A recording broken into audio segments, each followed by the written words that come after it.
Welcome back to Become a Calm Mama. I'm your host. I'm Darlene Childress. And today on the podcast, I've invited Laila Aitken Ali to share with us some insights about what to do if you are getting divorced. Laila is a divorce coach. She's known as the Split Coach. And what she does is she helps people, especially parents, restructure their lives and relationships post-breakup so they don't get stuck in those old dynamics and those reactive patterns. What I love about Laila's work is it's deeply personal. She went through her own divorce while pregnant, and that raw, life-altering experience, it pushed her to build the kind of support that she wished she had. She wanted practical tools, human connection, and just support along the way. And that's what she's done through her one-on-one coaching program, as well as her group program, which is called Split.fyi. And I really think you're going to enjoy learning from her. If you have ever known anyone who's gone through a divorce, you are going to want to listen to this so that you can support them. If you are considering divorce yourself or are at the early stages of making that decision, this is going to be really helpful because we're talking through kind of how to frame it for your kids, what are those first steps, how to take really good care of yourself, and how to connect with other people who are going through similar issues in their life. So I think this is a great episode for anybody who is looking for connection and support on the issue of divorce. So let me introduce you to Laila Aitken Ali. Welcome, Laila Aitken Ali, to Become a Calm Mama. I'm so happy to have you here. We were just talking in the pre-roll how we knew each other kind of early COVID days and when we were building up our practices, our coaching practices. So it's so fun to reconnect with you and to share all your wisdom that you have for my audience about divorce.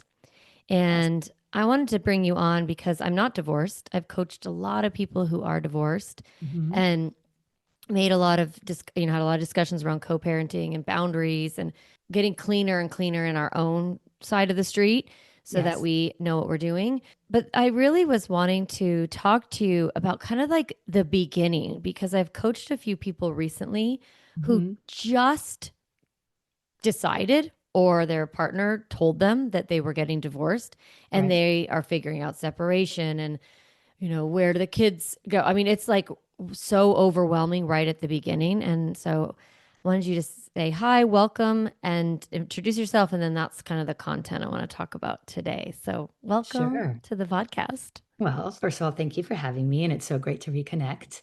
I am very honored to be here and talk about this because it is something very dear to my heart. So, not only from my firsthand experience, I have went through it myself, and I was sideswiped by it. So, I was one of those in the camp of, oh, okay, now I'm facing new baby and a divorce at the same time. So, I know it from that experience. I also have helped hundreds of people through this endeavor, lots of women who have been in the should I stay, should I go? So, okay, I want to go, but I'm scared of what that's going to look like, and especially having to share my children.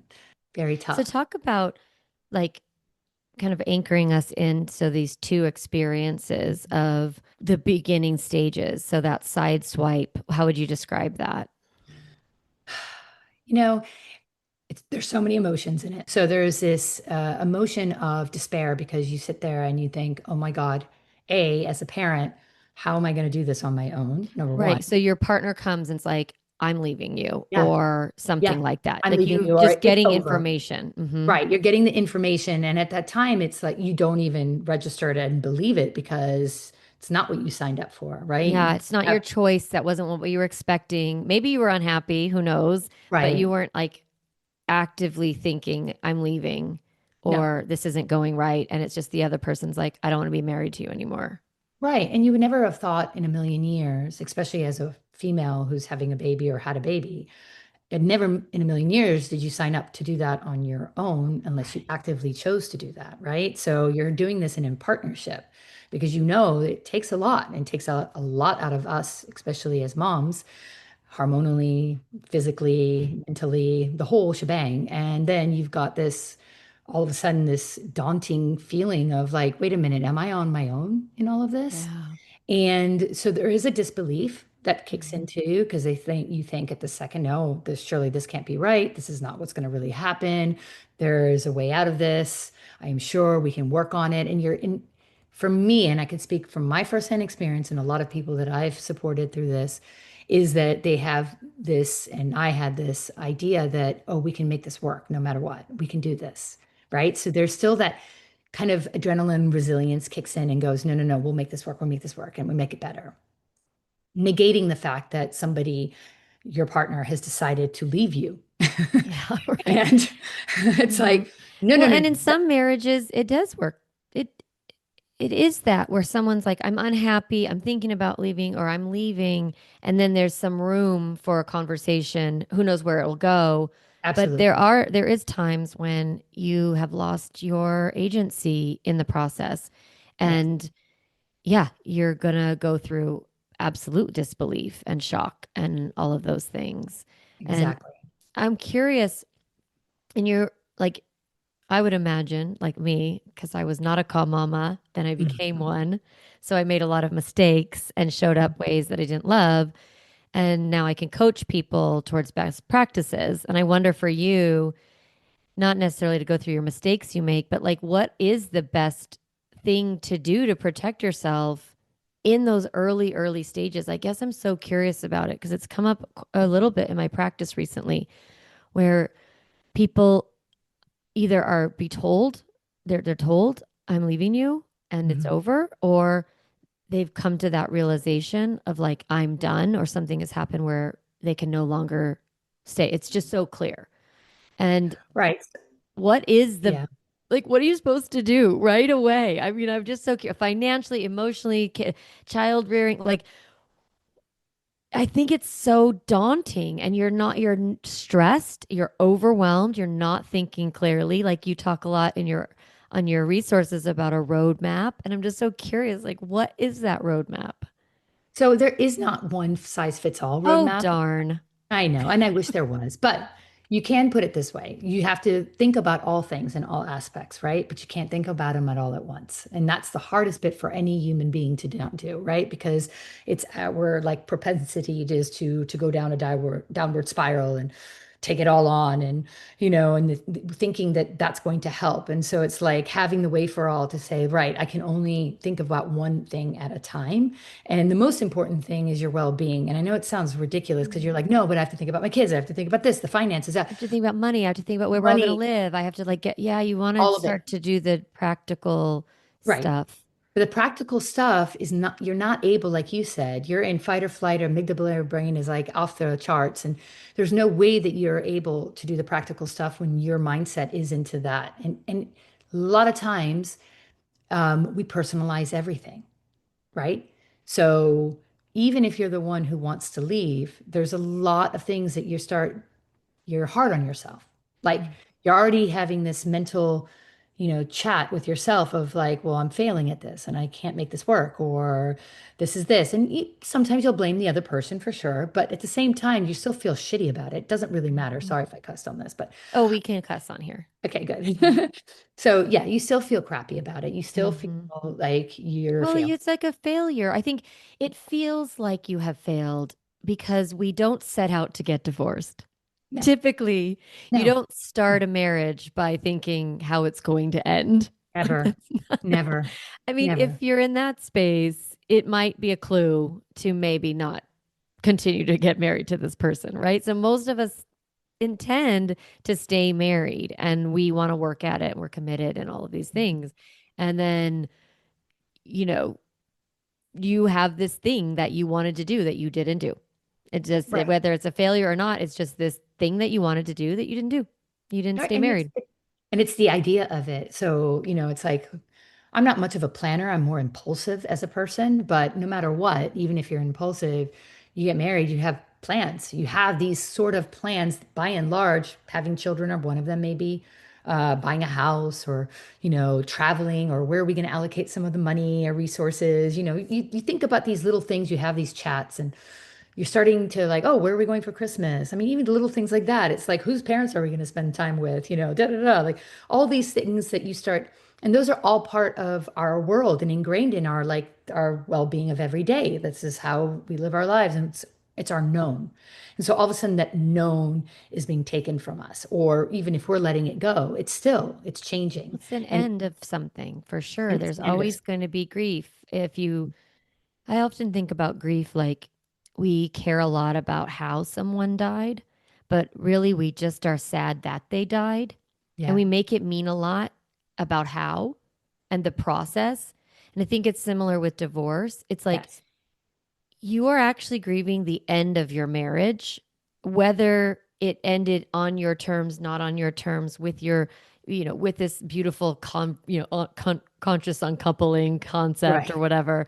It's like, no matter what, you're going to go through a grief process. And I think that's why it's so helpful that you're anchoring us in well being at the Yes. beginning, because when someone dies, they often will give advice to not make any big life decisions for a year.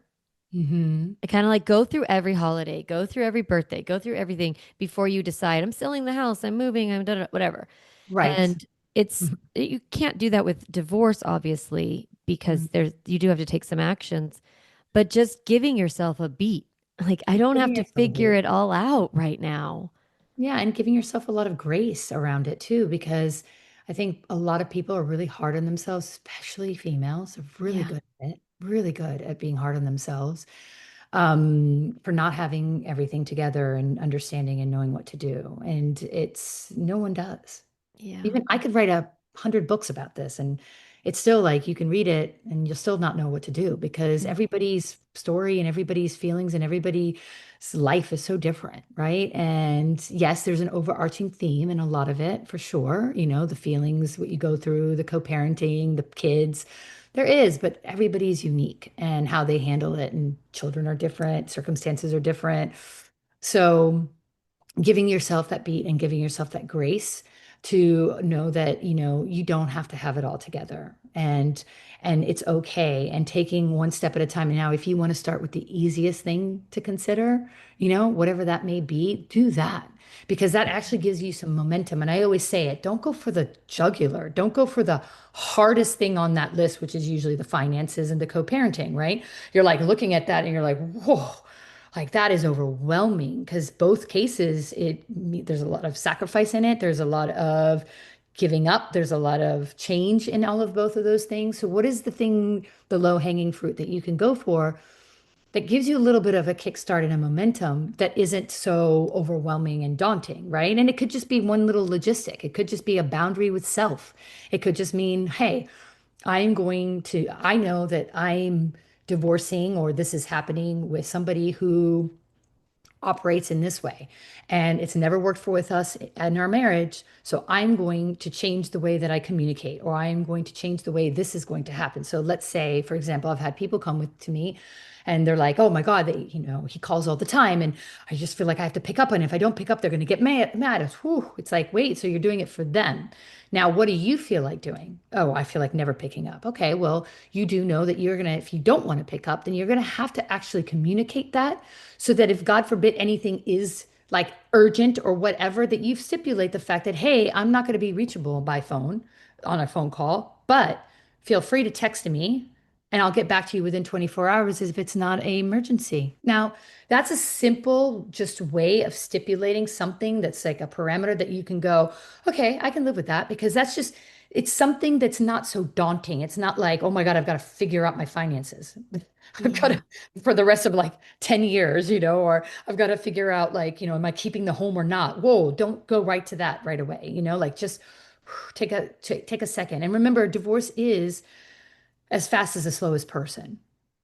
So there Mm. is a little bit of a wiggle room of like, okay, I'm not saying to go super slow and, elongate it and make it go super, so that you're like spending an arm and a leg. No, but just know that you don't have to rush through it, because this is some of the biggest decisions you're going to make in your entire life. Hmm. And don't Yeah. underestimate it, right? So, Right.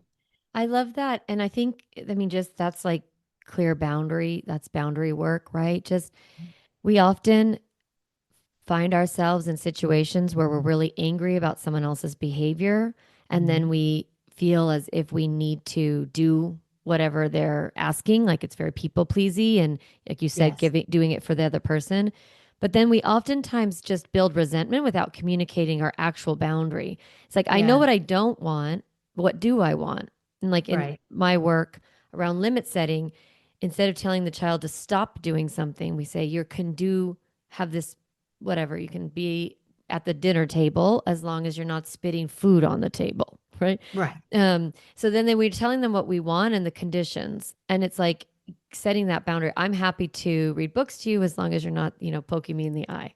Right. Yeah. Yeah. So it's like I'm happy to respond to your text messages, once a day in the afternoon or like within 24 hours. Just communicating that. And then the other person is going to do what they're going to do. Just like a kid, Absolutely. they're going to keep spitting. They're going to Mhm. keep poking you in the eye. They're going to do whatever they're going to do. And Yeah. that's okay. If that Mhm. doesn't mean anything, then it's our job to hold that boundary. And Absolutely. that's really tricky, right? Um, And that goes into the personalizing everything. So when you get the mm, pushback, which you will, because boundary setting isn't something you might have done in your marriage, hence why the demise of sometimes the relationship.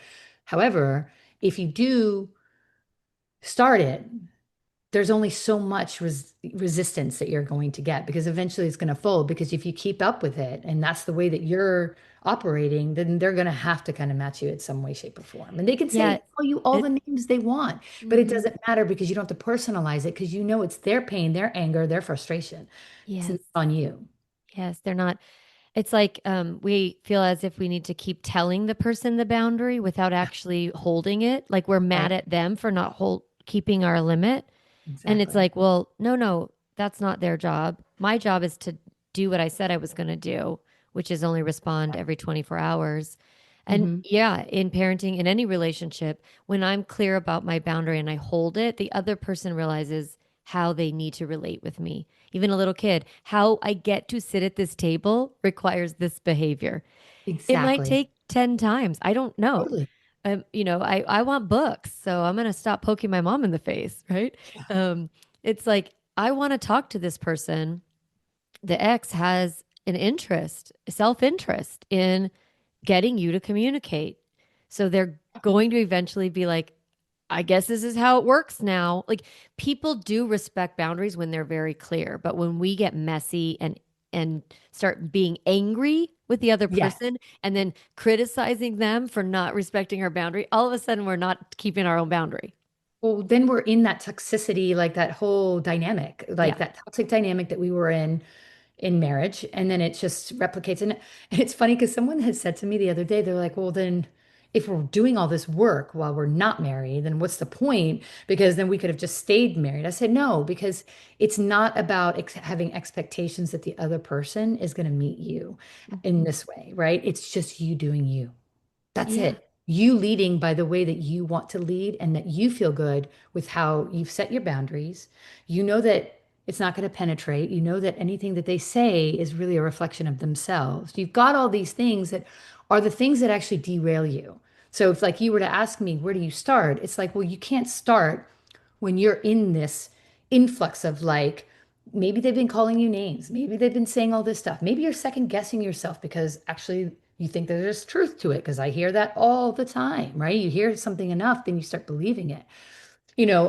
Or maybe you're really fearful about the kids and that's overtaking your whole brain about like, oh my God, which when you forget that actually your kids are looking to you for some guidance to see, hey, if you're okay, I'm okay, right? Like Mhm. if you're steering the ship okay, they're going to be okay, right? There Yeah. really is that. Right. If And we're you over can't here like help biting our nails and staring at our kids and going, you guys, I don't know if you're going to handle this divorce well. exactly. They're going to be like, oh shit, Okay. things are really Should be dangerous. Yeah. right. Yeah. It's Exactly. very subconscious, but yes, we have Very to hold that subconscious. leadership. I mean, on this podcast, people who listen all the time, no, we talk about this all the time. This like deep sense of internal security, leadership, calm. It's like when I'm confident and calm with my kids, they listen, they know I'm serious, they kind of feel safer, they're less likely to act out. There's so many benefits. And this is especially true if there's a circumstance that's scary for kids, a divorce or like we both live in Los Angeles, like the wildfires and people being evacuated, and we don't know if the fire's coming to us. And there's so many times in life when things are insecure in the world. Yep. or in our kids' lives. And we need to hold that confidence and let Yeah. them borrow our belief. But it's almost a little bit in a divorce situation, you're like kind of faking it, I would imagine. Oh Like, God, there's a lot of faking it. I mean, yeah, and I always say this. I was like, there's a dance because hmm there were oftentimes my clients, and I'm sure yours, come to you and say, "Well, my kid said this," and like, what do I, like, how do I address that? And it's not negating what they're going through and like how they're feeling. Because if it's real, like if they come to you and they say something that they're upset about, then you have to hold that space for them and understand that, oh, wait, it's okay to feel that way. Don't like be like, no, no, no, it's all fine. No, no, we're no, gonna be no. perfect. Don't Yeah, worry. Yeah, you can't I always say you can't bypass the negative emotion. You have to allow, yeah, it to be felt and seen and validated. But right. the codependency is, oh no, like getting wrapped up in that emotion, and really leadership Exactly. and confidence and real compassion is a separation from it. I'm not in your feeling, but I can help you with your feelings. I can hold the space for you. I can understand it. I can totally get it. But then when you are calm and collected in a certain way, even if you're not feeling it inside, that will lead your children to be like, okay, I can hurt, but I will be okay. It's the I Yeah. will be okay. This Yeah. will sort itself out like life does. And look, it's a really difficult thing when your emotions are really high and you've been hurt. It's Mm. really, really, really hard. And I get that. Like, this is not something that you push a button and it's fixable, right? It is a muscle that we have to rework and realize that there's a lot of self-confidence that is lost in this process, right? So you're coming and you're starting at like this below ground Like a zero, deficit. Yeah. right? And you're you're looking for answers, right? And especially in the beginning, when you ask me like, what do you do in the beginning? Well, there's so much going on, so there's that overwhelm, but you need answers. You need answers of why this is all happening. Why are you doing it, or why is this happening to you? Like either one scenario, it's like the why, the why, the why, and we tend to stay in that why way Yeah. too long. Oh, I know. Yeah. I want you to help those who are listening right now. They're like, Lila, are my kids going to be okay? Yeah. Yeah. So, based on your experience helping people navigate divorce, do kids figure it out? Yeah, they're great. I mean, my daughter, like I even mentioned, this was something that I was pregnant when I went through my divorce. So my daughter is 16 now. She's okay. She's great. She's actually got her first boyfriend. She's thriving. She's amazing. She knows the circumstances. She's very, very like emotionally intelligent and probably the go-to for a lot of her friends when they're talking about certain things because she was just aware at a younger age about a lot of these dynamics, the relationship dynamics that aren't necessarily so cookie cutter and so straightforward. And Mhm. I'm going to tell you that even, kids with parents together who are constantly fighting or things are not great, they're equally having their whole ride of like, I mean, every kid is going to have their own circumstances of things. But again, if you're able, and a lot of times I get this, and I'm sure you do too, it's like, well, what the other parent is all over the shop and they're not stable and I'm worried about my kid's stability and everything. Well, if you are, it takes one parent. That's all I Yeah, I say. say that all the time. You only need one emotional coach. You only need one compassionate witness. You only need one Right.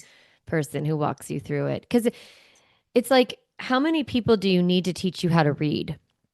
Like, do Right. you need 15 people? Does everyone in your environment need to know how to read in order for you to learn how to read?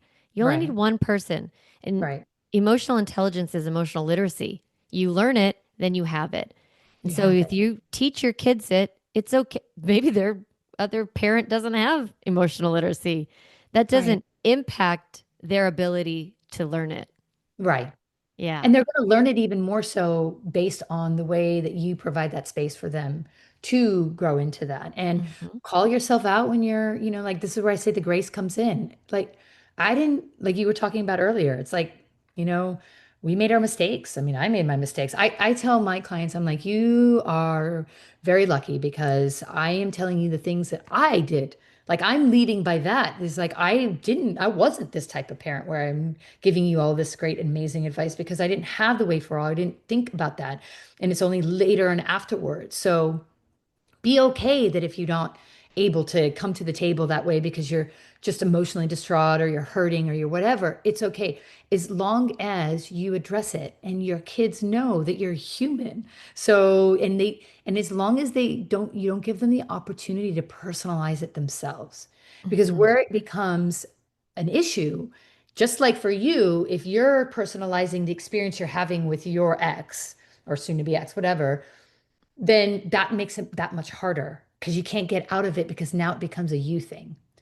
Whereas, so for kids, it's the same thing. If they start thinking it's their story, it's their problem, it's what happened, it's them, it's the reason, whatever, all the things Hmm. that they can start thinking about, that's when it gets really scary. That's when, like, so it's really reassuring them. This is like really nothing to do with them. This is everything Yeah. to do with two adults that are in a relationship and they're changing the relationship. And I say use the language changing because that is, they're still, when you have kids, you're not married, the word married, but you're in a different relationship. That's it. Hmm. You Yep. are, you're Our divorced. best word for it is co-parenting. That's the best word we have for that new Yeah. relationship. Yeah. Um, my ex-husband or my ex-wife, like we don't really have a great language to define the post-marriage relationship. We don't. Um, And so then yeah, some but people it use is a parallel one. parenting. Some people, and they say all these things. And I said, well, the relationship you can base it on parenting, but the relationship is still a relationship Yeah, it because has might have nothing to do with the children. Yeah. right. Uh-huh, It's uh-huh, also the way you two communicate. It's the way that hmm. you guys show up Yeah. for each other based on the fact that you're both parents to your children too, right? Well, when It's you not, come up with a good word to define this relationship, you'll have to shout it on the rooftops. I'm going to have to shout it. It needs to happen, right? It's like Yeah, one of because those we want to things. define it because ex-husband, ex-wife is kind of, it doesn't really define the relationship itself. Like, Yeah. yeah. So So anyway, it's, so post-marriage. I say that, and I say this often, when you're divorcing marriage. Hmm. you know? Yeah. And people like to think, and because we forget how institutionalized marriage really is, and it is a business. There's so much business around it, right? There's taxes, there's health insurance, there's the setup of the house, there's finances, or the kids, they're like your employees. Yeah. You've got all these things is set up, and it's like, and it moves you further away from that kind of emotional, like not emotional, but that romantic side of all of that stuff, right? And so when Mhm. you're divorcing, it really is the business. It's not the The romantic. transactional It's parts of it. very Hmm. transactional. Hmm. And so, which makes it fairly difficult because that's the stuff that you don't really talk about when you're married. It's not the stuff that you really spend a lot of time in. You spend maybe 10% of it, right, in that Hmm. because it's too busy. Life is too busy and it takes over and it's the kids and it's the relationships and it's all the things and the socializing and all that. So when you then have to now do almost like 90% of that, it's like nobody wants Yeah. to do it. It's like doing taxes. So yeah, so there Yeah. is The well-being. I noticed a couple times, like with some of my clients at the beginning stages, they'll feel like they're getting a lot of advice. They get a lot of different people telling them what they need to be doing. Mhm. And, all with lots of love, lots Yeah. of concern, and lots of reaching out, like, are you okay? How's it going? And then they'll feel bad that they're not responding. They'll feel torn and confused about Mhm. who they should be listening to, what action steps. Like, do you do a lawyer? Do you do a lawyer? Do you go to mediation? Do you file right away? Do you not file till you have a co-parenting plan? And then they're on ChatGPT trying to get answers Oh and yeah. trying to figure it out. And it's I wonder if you could be a little practical for a second and just kind of be like, hey, all right to file. Like I just recently realized that when you file, at least in the state of California, you don't even speak to a judge or have any kind of next steps for 6 months. Yeah. Like you file and then there's nothing really to work. You have a lot of time. Like you said, you're not in a hurry. The divorce moves as fast as the slowest person. But Yes. even the courts themselves, they almost probably within wisdom say, okay, you file in June, we'll see you guys in January or December, whatever. Right. It's like time is embedded in the process. And I think I don't know if that's true everywhere or what, but yeah, just a little bit of like, am I supposed to file? Am I not? Should I get a mediator? Da, da, da. And then everyone's like, oh, you need to better get a lawyer right now. And like, it's just Oh so God, yeah. messy. Yeah, get yourself a good lawyer. I hear it all the time. So, and it's, I guess, again, it's case by case, state by state is very different. Like there's cooling off period for a year in Virginia, there's a 6 month over here. Every state Okay. is very different. There's But there some, is a little bit of a cooling off period. Is that kind of standard? here it's a 6 month cooling off Yeah, period. but in the States, in is it kind of a standard procedure in divorce State to courts? state is all different. Okay. Very different. It's hard, that's one thing about the US. It's not under federal law, it's state by state. Hmm. Very different. Some Yeah. states require that you're a resident for 6 months. Some states don't require that. Some states require 6 months to a year cooling off. Some don't. Some have at fault divorce. Hmm. A lot of them don't. There's a lot of different laws and regulations around it. So, like law aside, what I think is there is no right answer to that. The right answer is who is your partner? Who's the partner that you're divorcing and what is the best protocol? So let's strategize. What is type of person are you divorcing, right? Have you Hmm. had a conversation with them? What is that conversation based on? Do they know this divorce is going to happen? Or is this going to be something that, like you guys haven't even broached or talked about? Because filing out of nowhere could also cause a big eruption and a different kind of ball game, right? So it's like, is there a smarter way to do it? Is there a conversation you can have before that? What's the smartest way, the most ideal, like if you were to design a divorce on paper? Because Uh, well, I mean, I mean, that's I think some people are like, I want to leave. I think people listening are like, I want to leave, or we're unhappy, or we can tell that this isn't going to go. Like, it's not, right. we're done. And then what should they do?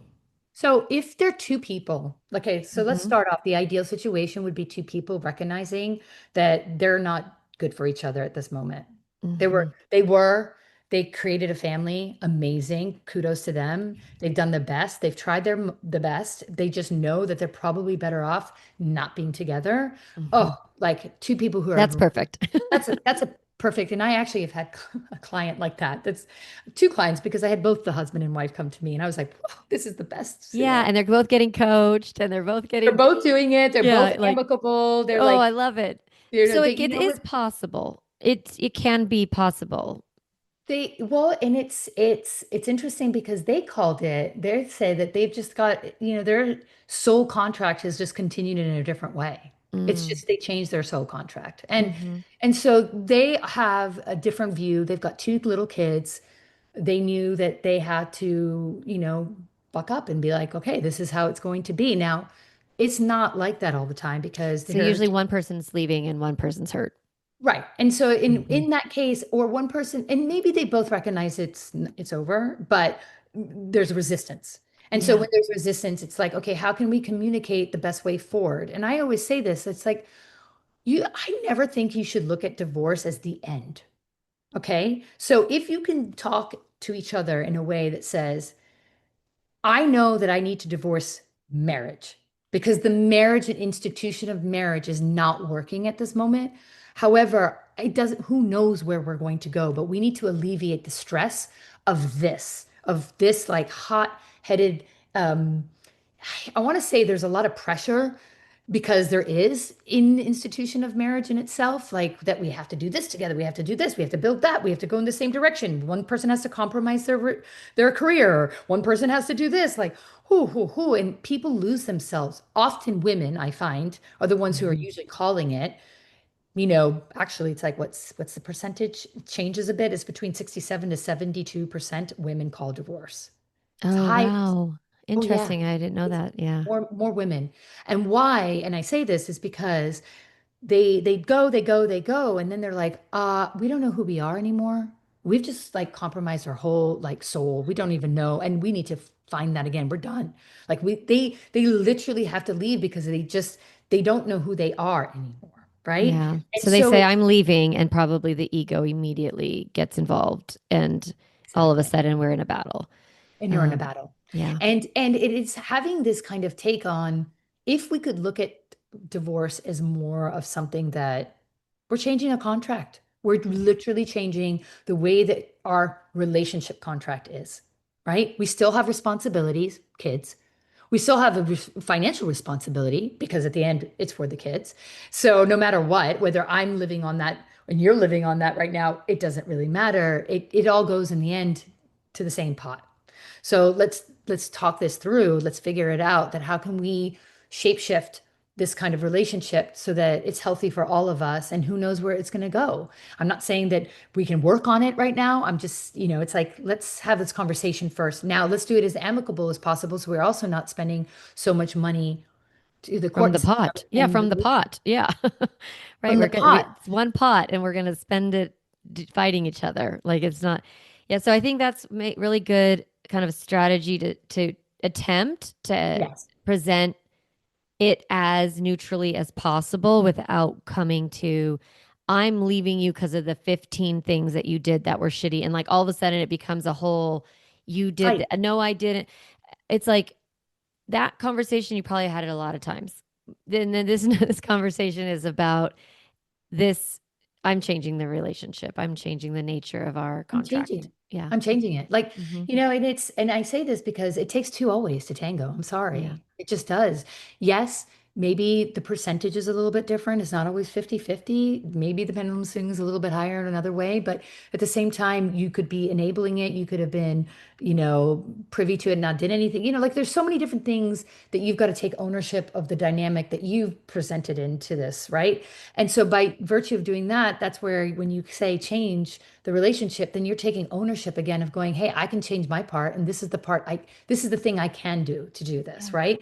Whereas who cares what they did or what they didn't do? Because you're not going to change them. If you really like think that that's going to change them, it won't. Trust me, because all that does to anybody, because if you were attacked, you would get defensive. Nobody who gets or feels attacked doesn't get defensive. It's really Yeah. hard. They Well, don't. you are being attacked, so then you are going to defend yourself. Yeah. Right. So the more All of neutral us you do. can be and just pragmatic almost in that conversation. And that is really the request is, are you willing to be as peaceful as possible to make Yeah. this as amicable as possible to save ourselves time, money, and energy in this process? They may say, fuck you, no, Yeah. right? Yeah. Okay, great. Now I know where we stand. Yeah. Good Okay. combo. Good. Good to know. Good Yeah. to know.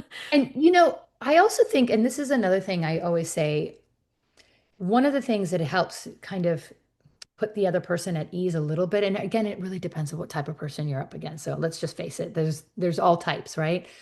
But you have to, if you put yourself in their shoes, the pain that they're going through. Yeah. We know hurt people hurt people.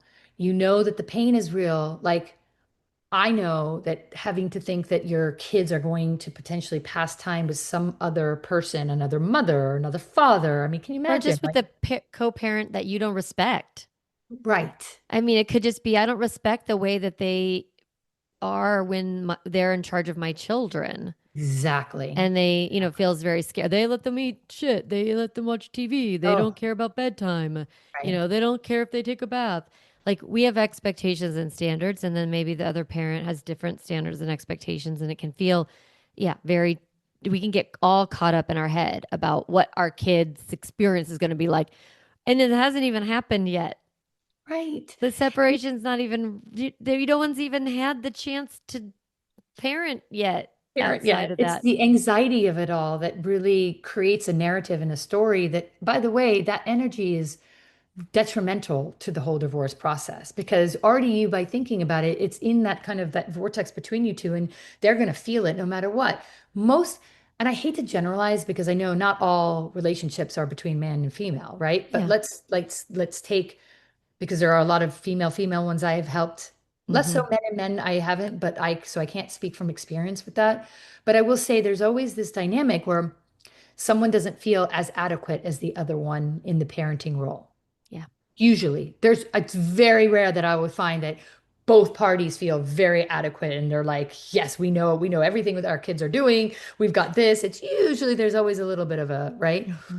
And so they're already feeling like the underdog in that sense. And so now when you are amplifying that by the lack of trust and the fear and all that, well, then that just exasperates and it's allowing them to kind of stay in that role. So, what you want for your kid, number one, is that they have a parent that can show up the other side also, right? Yeah. At whatever capacity. Hmm. And I do know that in a female and male role, as you know this, like their female role is very much of the nurturing side, just by nature, right? And the male role is kind of like the side that's actually going to make them less fear-based. It's going to push the boundary a little bit, make them, go out there and just kind of face the world in a little different way, which is both of them is needed. Yeah. Yeah, Okay. we do have that need. And, as someone who grew up without a dad after divorce, Hmm. my parents divorced when I was young. Then my dad abandoned our family when I was 9, and I didn't see him again until I was 30. Wow. And I, the absence is much worse than Yes. a shitty parent for the most part. For the Yes. most part, obviously, abuse and addiction and neglect can be damaging, Yes. For Um, sure. but like some poor standards, like French Yeah. fries regularly, like that, Or we're not, sleeping late or yeah, whatever it is. Like, yeah, no, right. exactly. Yeah, or Dirty, like, dirty they clothes didn't show up sometimes. at soccer and da da da. And it's like it's more important that your kid has a parent than that they have a perfect parent. I, And 100%. it's you know, the more that the parent who's so scared for their children can release a little bit of that need for it to be at their standard or their expectation and just kind of be like, well, that's what it's like at your dad's or that's what it's like at your mom's, kind of Yeah. finding a little bit of looseness. But I was gonna offer because I like in your programs, you call co-parenting the messy middle. Yeah. And I think it's so important at these early stages to recognize you're not there yet. Like Yes.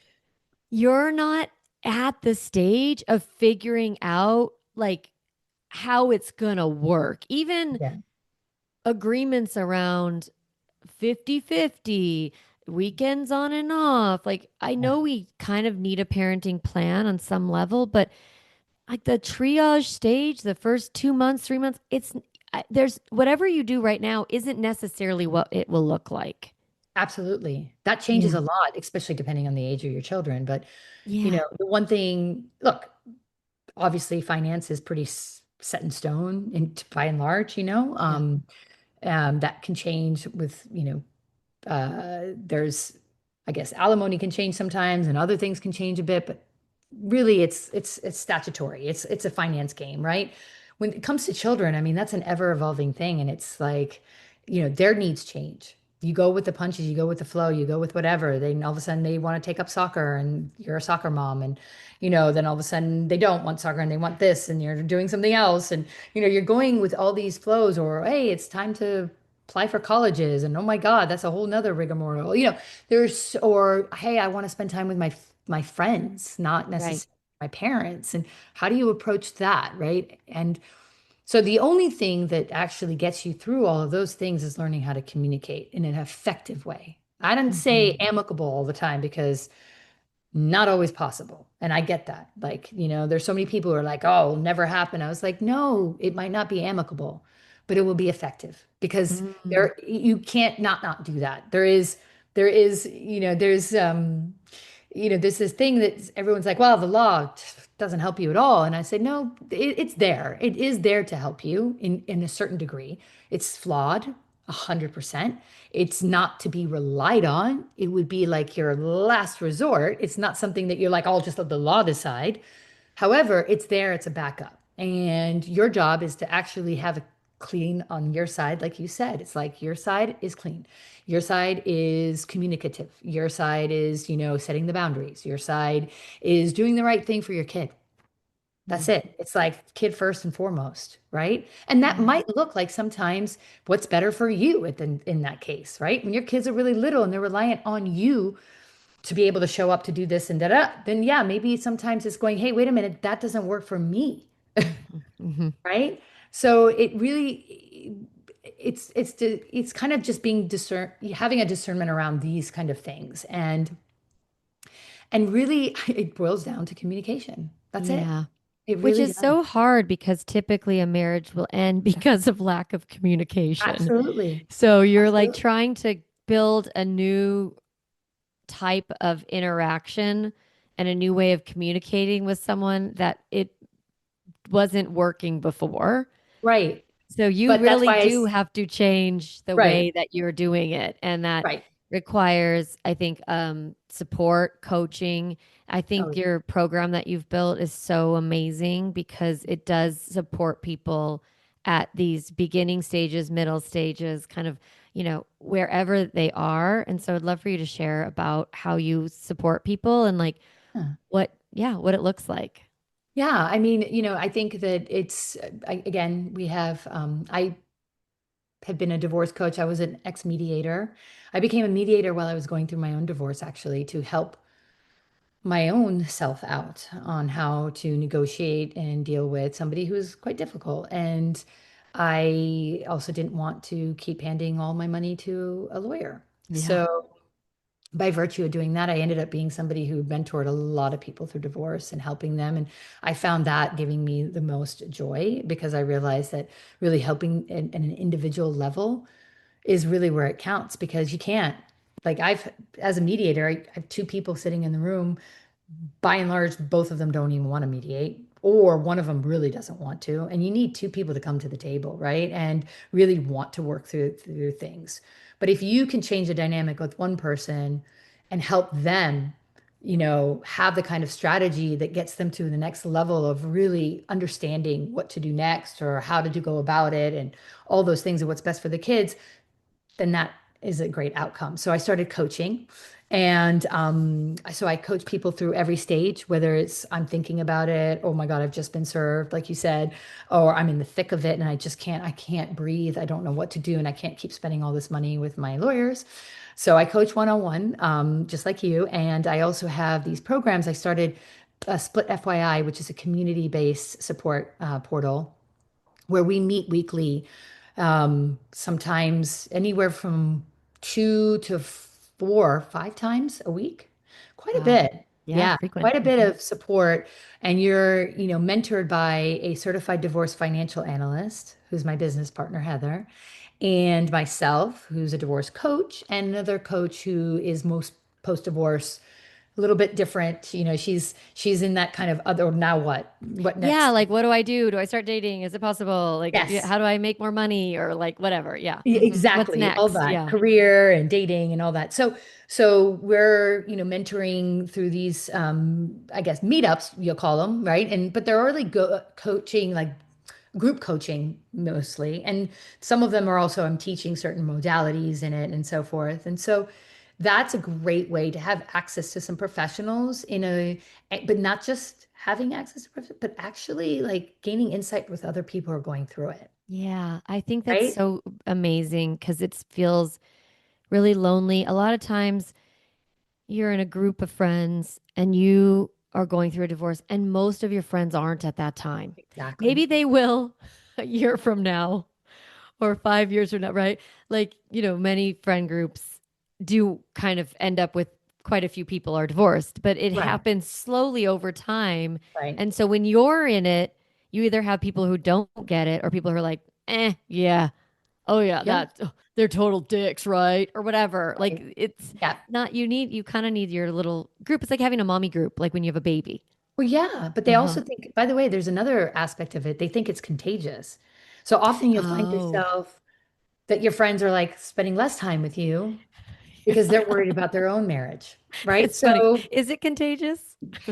well, there have been studies around it, by the way. This is a very interesting thing. So they have studies around it. I don't know how quantitative these studies are and like how deep they've gone through it, but to a certain degree, it can be that, you do kind of imitate like your surroundings. And it's like a big friend group, and then one person gets divorced, and the likelihood you're more likely that somebody else is in that friend group is going to happen. Well, it does normalize it where you're like, holy shit, I could leave too.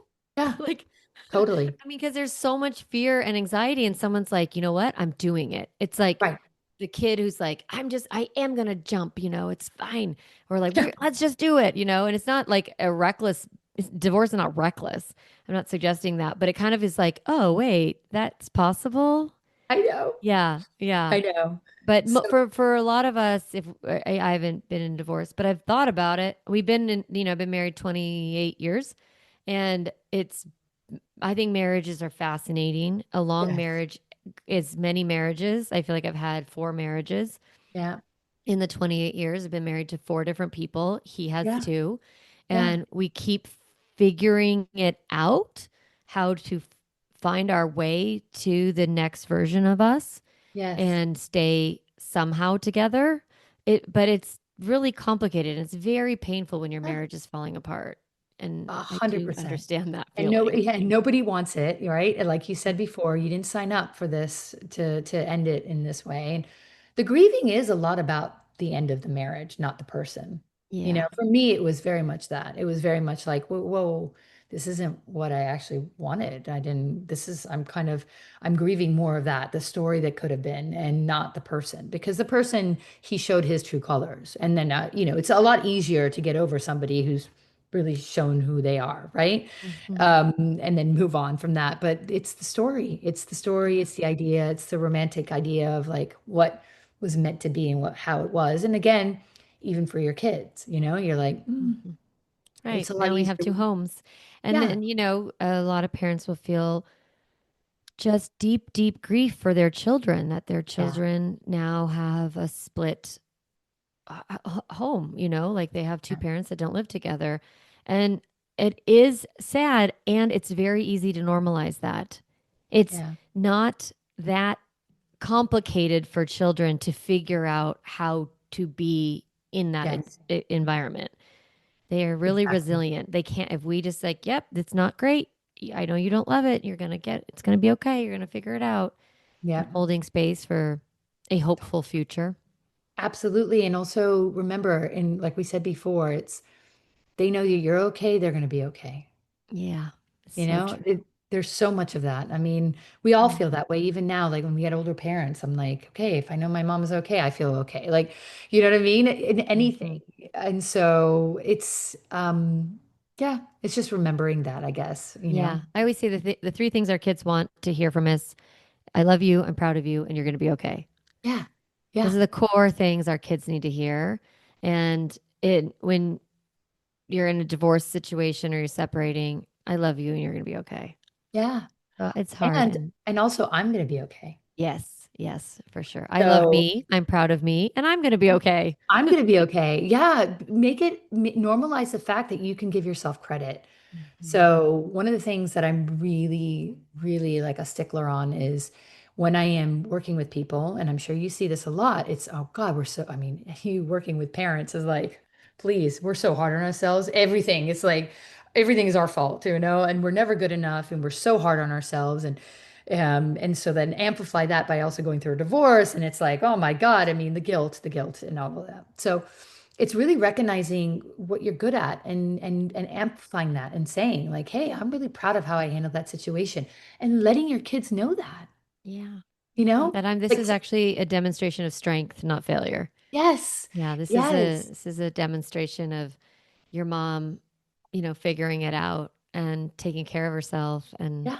making hard decisions. Yeah. Yeah. Like, hey, that really hurt me, but you know what? I'm really proud of myself because I didn't let it get to me and I didn't even personalize it. Really depends on how old your kids are. But Yes, of course. Mhm. when you talk to them in a way that they can start understanding, and it's planting a seed too. They might not get what you're saying all the time, but it's the way that you're communicating with them in this way will make them feel better about the situation that they're in, Yeah. honestly. So, Yeah.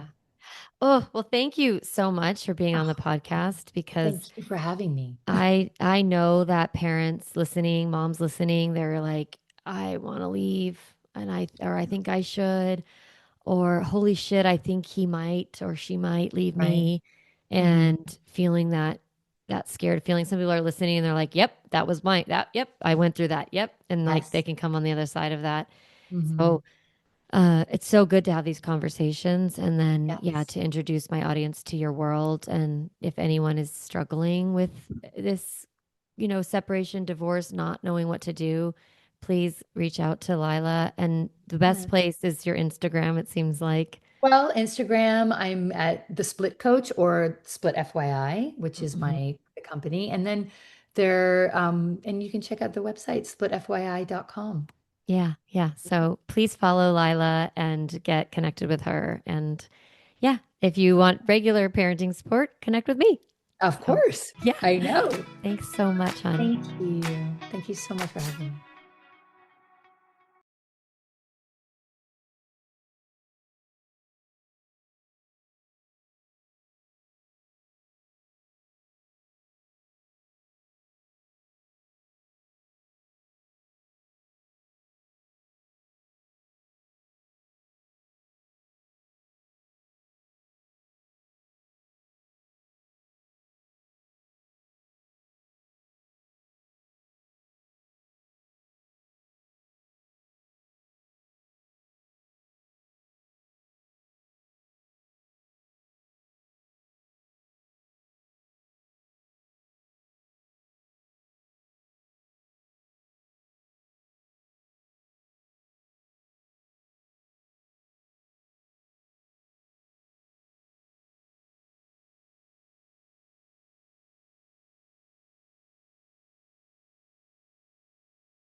Hey, Mama, if you enjoyed this podcast episode, I want to encourage you to do two things.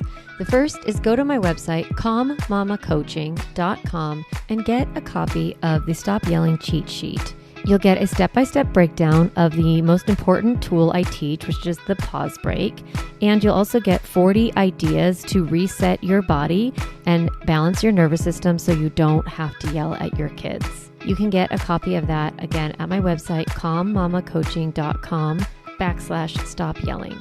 The other thing I'd love for you to do is go to Apple Podcasts and rate and review this podcast so that other moms can discover empowering and helpful, practical parenting strategies just like you did today. Thanks so much for listening to the podcast. It means a lot to be in your ear every week and to support you on your parenting journey.